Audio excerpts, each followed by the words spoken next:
मतलब आप ये कह रहे हैं कि जल्दबाजी में सरकार ने डिसीजन ले लिया और हमने हामी भर दी। चीफ पॉपुलैरिटी के लिए नीतीश जी ने ही काम किया और हमारी मजबूरी यह थी कि चूंकि सत्ता में वो थे, बहुमत में वो थे और उन्होंने नीति लाया है, इस नीति का हम विरोध नहीं कर सकते थे क्योंकि हम मद निषेध का पालन करते हैं, हम अहिंसा का पालन करते हैं। हमने पक्ष लिया, लेकिन सरकार की जवाबदेही है। नीतीश जी आज ऐसे दल के साथ हैं या उस समय भी थे जो दल हिटलर शाही में भरोसा करता है, चाहे वो देश में हिटलर शाही चलाना हो, चाहे जिस राज्य में उनकी सत्ता है वहां हिटलर शाही चलाना हो। तो हिटलर शाही के दबाव में आकर नीतीश जी ने आनन फानन में यह काम किया और चीफ पॉपुलैरिटी का एक आधार बनाया जिस पर वो अपना पीठ आज भी थपथपाते हैं। यह बात सत्य है कि जाति के आधार पर राजनीति करने वाले जो लोग हैं, जो राजनेता हैं, चाहे वो किसी भी बिरादरी के हों, अगर दलित की ही आप बात करते हैं तो अंबेडकर के विचारों को रखने वाले लोग जो आज दलित की अगुवाई कर रहे हैं और अपना पीठ थपथपा रहे हैं, क्या वास्तव में वो दलित के हित ऐसी हैं? हमारे विचार से वो हित ऐसी नहीं है। नीतीश जी हों, लालू जी हों, ABCD जिसका भी नाम लीजिए, मुलायम सिंह जी हों, जो भी हो, क्या वो बैकवर्ड पॉलिटिक्स पर अपने परिवार और अपना रोटी सेकने के अलावा बैकवर्डों का हित कभी सोचा है? अगर सोचता तो उनके भी परिवार के निचले पावदान को राजनीतिक लाभ मिला होता। क्या बात है भाई, एक परिवार का 5-5 आदमी हाउस में जाएगा और उसी परिवार का जो निचले तबके का लोग है वो नहीं जाएगा। चौकीदार और दफदार क्या करेगा, थानादार क्या करेगा? अगर किसी जिला में शराबबंदी के बाद भी शराब उपलब्ध है तो SP दोषी क्यों नहीं है, DM दोषी क्यों नहीं है? उस पर कार्रवाई क्यों नहीं होनी चाहिए? उसको जवाबदेही क्यों नहीं तय होनी चाहिए? मेरे विचार में अगर सरकार का आत्मबल मजबूत हो, उनमें से बड़े ओहदे वाले को दंडित नहीं किया जाएगा, तब तक शराबबंदी का अमली जमा हम नहीं पहना सकते। और इसमें मेरा एक सुझाव है। दोस्तों नमस्कार, बहुत स्वागत आपका चौकस भारत में। मैं आपका दोस्त ब्रजेंद्र। इस वक्त गांधी मैदान में हूँ। गांधी मैदान में ये बापू की मूर्ति है, सबसे बड़ी मूर्ति है अगर कहा जाए पटना में, तो ये गांधी मैदान में बीचों बीच लगी है ये मूर्ति। और भाई स्थिति ये है कि आज यहाँ आने का एक मूल कारण भी है। दरअसल बिहार में मुझे एक गज़ल जो है वो याद आता है, जनाब गुलाम अली साहब के द्वारा गाया हुआ, हंगामा है क्यों बरपा थोड़ी सी जो पीली है। इसमें ये कहानी है कि भाई बिहार में शराब को लेकर जो हंगामा बरप रहा है, जो बवाल मचाए जा रहे हैं, चाहे वो विपक्षियों के द्वारा हो या पीने वाले जो यानी प्रभावित जो परिवार है उनके द्वारा हो, ये किस लिए, क्यों किया जा रहा है ऐसा? सवाल खड़ा यहीं पर होता है। कौन है इसके जद में? शराबबंदी 2016 में की गई वर्तमान मुख्यमंत्री के द्वारा और उसके बावजूद भी लगातार शराब मिल रहे हैं। आरोप ये है कि जो इसके ठेकेदार हैं, जो संरक्षण में है सरकार के, वो इस पर अपना दबदबा बनाए हुए हैं और सरकार भी मजबूर होते दिख रही है। एक और संदर्भ हम आपको देते हैं। दरअसल जो बापू हैं यानी गांधी जी हैं, उन्होंने किताब लिखी थी शराबबंदी हर कीमत पर।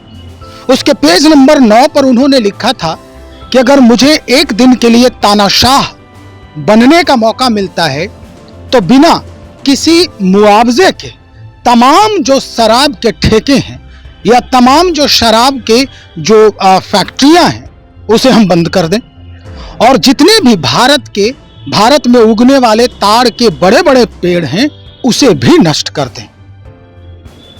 कई बार इस पर चर्चा हुई, लेकिन अब सवाल जो खड़े हो रहे हैं वो तो पूछना है भाई, लाजमी है। हम जानने का प्रयास भी करेंगे कि आखिर इसके पीछे विपक्षी जो हैं वो कितने सहायक सिद्ध हो रहे हैं। हालांकि विपक्षियों ने भी सुर में सुर मिलाया था जब शराबबंदी की बात हो रही थी।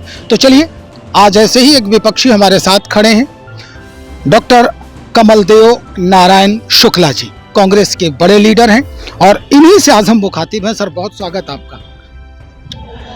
हमारा ये जानना बहुत जरूरी है, हमारा क्या जनता भी ये जानना चाहती है कि जब बंदी हो रही थी शराब की, तो कांग्रेस पार्टी ने भी हामी भरा था, उसमें भरी थी। उसके बावजूद भी लगातार ये प्रश्न खड़े किए जा रहे हैं विपक्षियों के द्वारा, उसमें कांग्रेस पार्टी भी शामिल है। ये क्यों? आप उस समय इस पर अपने विचार जो थे, अत्याधुनिक विचार, अद्यतन विचार, वो क्यों नहीं रखा जो आज आप इतना जो आवाज बुलंद कर जहां रहे हैं? तक कांग्रेस की बात है, कांग्रेस गांधी जी के आइडियोलॉजी पर चलने वाली पार्टी है जी। और गांधी जी शराबबंदी के पक्ष में थे। मद निषेध उनका पहिलका आइडियोलॉजी था और अहिंसा उनका पहिलका आइडियोलॉजी है जी। तो कांग्रेस इन दो विचारधाराओं के साथ, मद निषेध और अहिंसा, जो गांधी जी का नीति है उस पर शुरू से चलती आई है और आज भी उसी नीतियों का वो पालन करती हैं। जिस समय सरकार शराबबंदी नीति लाई तो निश्चित रूप से, चूंकि हमारा आइडियोलॉजी है वो, हम गांधी जी के सिद्धांतों पर चलने वाली पार्टी के हैं, तो हमने समर्थन किया था। इस सरकार की जवाबदेही है कि शराबबंदी कानून अगर लाया तो पूरे सदन में शराबबंदी कानून के लाभ और हानि, समाज में उसके प्रभाव, इस सारे बिंदुओं पर और देश के विभिन्न राज्यों में जो शराब नीति है सबका अध्ययन करने के बाद और इसके बाद एक सामाजिक अध्ययन कराकर तब एक ठोस नीति लाती तो निश्चित रूप से शराबबंदी सफल होता। मतलब आप ये कह रहे हैं कि जल्दबाजी में सरकार ने डिसीजन ले लिया और हमने हामी भर दी। चीफ पॉपुलैरिटी के लिए नीतीश जी ने ये काम किया और हमारी मजबूरी यह थी कि चूंकि सत्ता में वो थे, बहुमत में वो थे और उन्होंने नीति लाया है, इस नीति का हम विरोध नहीं कर सकते थे क्योंकि हम मद निषेध का पालन करते हैं, हम अहिंसा का पालन करते हैं, हमने पक्ष लिया। लेकिन सरकार की जवाबदेही है कि अगर खामियां हैं तो सर्वदलीय बैठक बुला के उन खामियों पर विचार करे, उनका विचार जाने कि इस खामी को कैसे दूर किया जा सकता है। लेकिन सरकार ने ऐसी पहल नहीं की क्योंकि नीतीश जी आज ऐसे दल के साथ हैं या उस समय भी थे जो दल हिटलर शाही में भरोसा करता है, चाहे वो देश में हिटलर शाही चलाना हो, चाहे जिस राज्य में उनकी सत्ता है वहां हिटलर शाही चलाना हो। तो हिटलर शाही के दबाव में आकर नीतीश जी ने आनन फानन में यह काम किया और चीफ पॉपुलैरिटी का एक आधार बनाया जिस पर वो अपना पीठ आज भी थपथपाते हैं। यह बात सत्य है कि शराबबंदी के कारण सायंकाल होते ही रोड पर ढिमिलाने वाले लोगों की संख्या लगभग नगण्य हो गई है। महिलाएं जो अपने शराबी पतियों से प्रताड़ित थी वो कुछ राहत की सांस ले रही हैं। उस परिवार में जो कमा कर खाने वाले थे, शराब पी के बर्बाद कर देते थे, सब्जी भी उनको नहीं मिल पाता था, उनको आज सब्जी मिल रही है। बच्चे पढ़ने लगे हैं। यह एक गुण हुआ, बच्चे पढ़ने लगे हैं, यह एक गुण हुआ। एक गुण है, लेकिन दुर्गुण क्या है? अच्छा, ये आप कबूल करते हैं कि हाँ वाकई में ऐसा है जो नीतीश बाबू कह रहे हैं? मैं पाठ कहा उसी पर आ रहा था। यह गुण है जो मैंने गिनाया और उसको हम स्वीकार करते हैं, लेकिन इस गुण से ज्यादा अगर महिलाएं प्रभावित हैं शराबबंदी से, उनको लाभ हुआ है, तो उन महिलाओं का क्या जो विधवा हो रही हैं, उन महिलाओं के बारे में क्या योजना है, उस महिलाओं के बारे में नीतीश जी क्या सोचते हैं, उनकी हठधर्मी सरकार क्या सोचती है? क्या अभी भी उचित समझते हैं कि शराबबंदी के नीति पर पूरे देश के विभिन्न राज्यों में जहां जहां शराबबंदी है वहां के नियम कानून को देखें, वहां के हर पहलू का अध्ययन करें, जहां शराबबंदी नहीं है वहां का भी अध्ययन करें और जहां आंशिक शराबबंदी है वहां का भी अध्ययन करें और वो अध्ययन करने के बाद एक सामयिक नीति बनावें जिससे शराबबंदी भी हो और महिलाएं विधवा नहीं हो, हाहाकार नहीं मचे समाज में।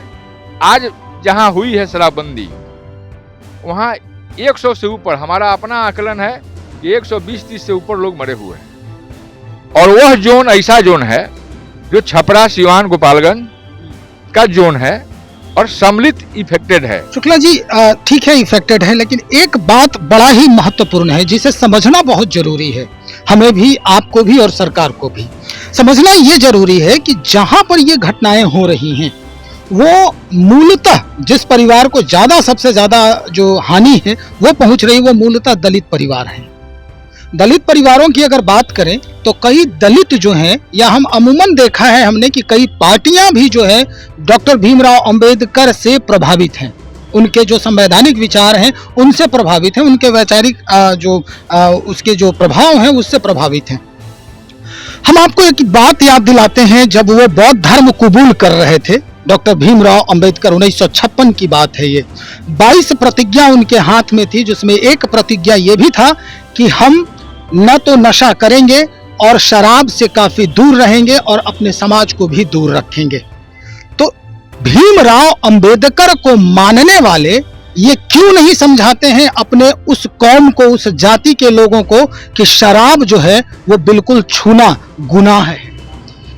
देखिए, गांधी जी की भी यही नीति थी, अंबेडकर जी की भी यही नीति थी, और जो हमारे महापुरुष थे, जो संविधान के निर्माता थे, सब लोग इसके पक्षधर थे और सब लोग चाहते थे कि शराबबंदी हो, मद निषेध हो, लोग शराबी नहीं बने, नशा नहीं करें, नशा मुक्त समाज हो। यह सोच उनकी थी। लेकिन मैं आपसे ही पूछना चाहता हूं आपके माध्यम से कि जाति के आधार पर राजनीति करने वाले जो लोग हैं, जो राजनेता हैं, चाहे वो किसी भी बिरादरी के हों, अगर दलित की ही आप बात करते हैं तो अंबेडकर के विचारों को रखने वाले लोग जो आज दलित की अगुवाई कर रहे हैं और अपना पीठ थपथपा रहे हैं, क्या वास्तव में वो दलित के हितैषी हैं? हमारे विचार से वो हितैषी नहीं है। कहते तो हैं कि भाई हम हितैषी, कहना और करना दोनों में बड़ा अंतर होता है। संविधान में समानता की बात कही, केवल सामाजिक न्याय का नारा अपने लिए, अपने परिवार के लिए देने का काम करते हैं। मतलब शुक्ला जी, ये आप कह रहे हैं कि जो जीतन राम मांझी भी कहते हैं कि दलित के नेता हैं, इधर चिराग पासवान कहते हैं कि दलितों के नेता हैं, कई और ऐसे बड़े नाम हैं, उधर पशुपति पारस जी भी कहते हैं कि हम दलित के नेता हैं, तो क्या ये लोग सिर्फ बरगला रहे हैं सबको? निश्चित रूप से, और केवल दलित से ही जुड़ा हुआ नहीं है। अगर दूसरे विचार में भी अगर आप जाइए तो जो बैकवर्ड पॉलिटिक्स की बात करते हैं वो भी वही काम कर रहे हैं। जैसे? जो सारे लोग आपके सामने हैं, नीतीश जी हों, लालू जी हों, एबीसीडी जिसका भी नाम लीजिए, मुलायम सिंह जी हों, जो भी हो, क्या वो बैकवर्ड पॉलिटिक्स पर अपने परिवार और अपना रोटी सेकने के अलावा बैकवर्डों का हित कभी सोचा है? अगर सोचता तो उनके भी परिवार के निचले पावदान को राजनीतिक लाभ मिला होता। क्या बात है भाई कि एक परिवार का 5-5 आदमी हाउस में जाएगा और उसी परिवार का जो निचले तबके का लोग है वो नहीं जाएगा? अगर ईमानदार हो, समाज के प्रति तुम्हारी ईमानदारी हो और देश को सही दिशा देना चाहते हो तो अपना कुछ त्यागो, निचले पावदान पर उसका लाभ दो, तभी समाज का सही निर्माण हो सकता है और समाज को सही दिशा मिल सकता है। बिल्कुल बिल्कुल, जो आप कह रहे हैं बिल्कुल सही कह रहे हैं। समाज को सही दिशा तभी मिलेगी जब वो इस बात को समझेंगे, उसको हृदय से आत्मसात करेंगे। एक अहम सवाल, आपने कहा कि हम उस पार्टी से हैं जिस पार्टी में गांधी जी को जो विचार थे उसको तवज्जो दिया जाता है, उनको सर्वोपरि माना जाता है। तो चलिए हम एक सवाल अब इसी पर करते हैं कि कांग्रेस पार्टी की सत्ता जहां जहां रही या अभी भी जहां पर है, जब भारत के प्रधानमंत्री के तौर पर एक कांग्रेसी हुआ करते थे, तब ये विचार, यानी गांधी ने जो लिखा था वो 9वें पेज में इस किताब में, इस विचार पर कभी भी अमल किया गया कांग्रेसियों के द्वारा शराबबंदी को लेकर? केवल शराबबंदी मतलब नहीं है, समाज का बहुत सारा इशू है जो मायने रखता है सामाजिक विकास के लिए, उसमें एक शराबबंदी भी है। और जहां तक कांग्रेस द्वारा गांधी जी के सिद्धांतों को, अंबेडकर जी के सिद्धांतों को, मुजफ्फरलाल जी के सिद्धांतों को और नेहरू जी के सिद्धांतों को पालन करने की बात आप कह रहे हैं, वह पार्टी अक्षरशः उसका पालन की है। लेकिन आपको पता है कि जब देश आजाद हुआ तब से ही जनसंघ है, तब से हिंदू महासभा है, और इस देश के बंटवारा का आरोप जो लगता है कांग्रेस पर, पहली बार हिंदू महासभा ने अपने अधिवेशन में देश को बांटने का प्रस्ताव लाया था। और उस समय से कांग्रेस समरसता की बात करते आई है, सामाजिक न्याय की बात करते आई है और उसी राजनीति के आधार पर अपना राजनीति की है। लेकिन उस समय भी जाति की राजनीति करने वाले लोहियावादी विचार के लोग थे। और मुझे कहने में थोड़ा सा भी संकोच नहीं है कि जनसंघ के रूप में, हिंदू महासभा के रूप में धर्म की राजनीति करने वाले लोग और लोहिया विचार के लोग जो जाति की राजनीति करते थे, ये सब लोग मिले हुए थे। अब देखिए 52 से इतिहास, जब जब मौका आया है तो ये सारे लोग एक साथ रहे हैं, चाहे वो 67 का मामला हो, चाहे वो 77-78 का मामला हो, चाहे वो 89 का मामला हो, सब लोग साथ रहे हैं। इसका मतलब कि इस देश के राजनीति को दूषित करने में धर्म और जातीय राजनीति का गठजोड़ जो है, आज राजनीति के दिशा और दशा दोनों को बदला है।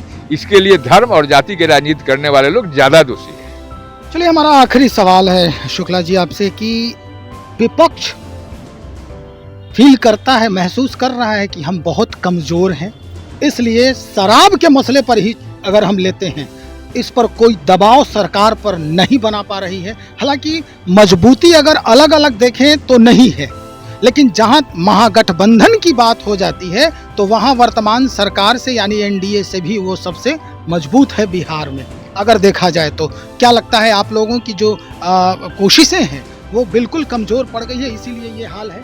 विपक्ष कहीं कमजोर नहीं है, विपक्ष अपनी आवाज उठाता है, लेकिन आवाज को जनता तक मीडिया हाउस पहुंचाती है।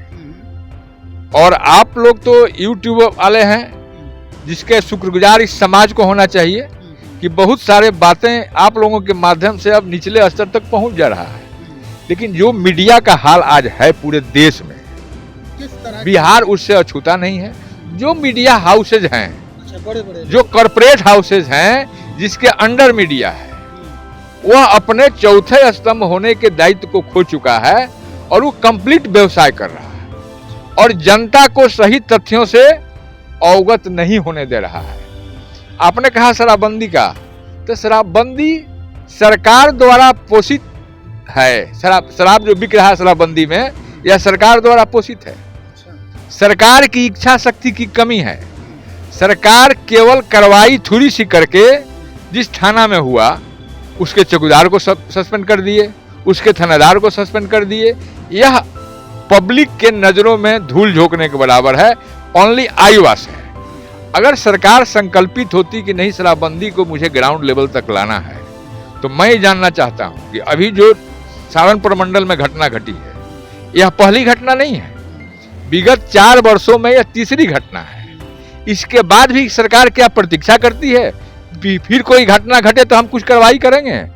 3 बार घटना घटने के बाद जब पहली बार ही घटना घटी तो ठोस नीति क्यों नहीं सोचा? कार्यान्वित करने का तरीका क्यों नहीं सोचा? यह बहुत आसान तरीका है। बड़े मछली को पकड़ो ना भाई। चौकीदार और दफदार क्या करेगा? थानादार क्या करेगा? अगर किसी जिला में शराबबंदी के बाद भी शराब उपलब्ध है तो एसपी दोषी क्यों नहीं है? डीएम दोषी क्यों नहीं है? उस पर कार्रवाई क्यों नहीं होनी चाहिए? उसको जवाबदेही क्यों नहीं तय होनी चाहिए? मेरे विचार में अगर सरकार का आत्मबल मजबूत हो, जनप्रतिनिधियों का भी तो रोल नहीं देखते, है ना?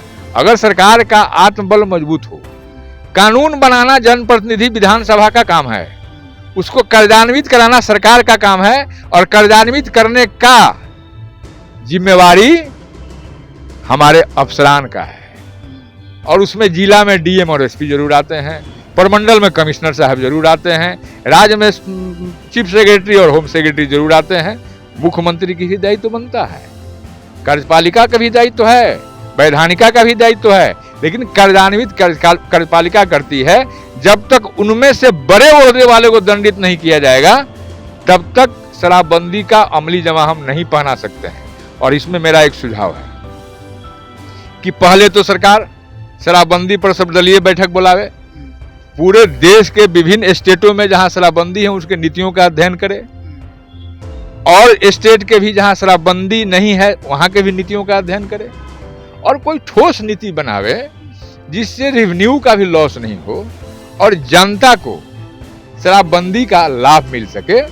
इसके लिए पहल करना पड़ेगा। दूसरी, जब तक यह ठोस नीति नहीं बनता है तब तक एक अधिसूचना जारी करके यह निश्चित करे सरकार कि जिस जिला में भी शराबबंदी के बाद अगर शराब पाया गया है या जहरीली शराब पीने से लोग मरे, उस जिला के शराबबंदी को कार्यान्वित करने में छोटे से लेकर बड़े अफसर तक जितने लोग हैं सबको जवाबदेह माना जाएगा और सभी व्यक्ति को, प्रभावित व्यक्ति को मुआवजा दिया जाएगा और उस राशि का वसूली इन कर्मचारियों और पदाधिकारियों के वेतन से होगा। देखिए 1 महीना में बंद हो जाएगा। शराबबंदी जो है अमली जमा पहन लेगा, जमीन पर आ जाएगा।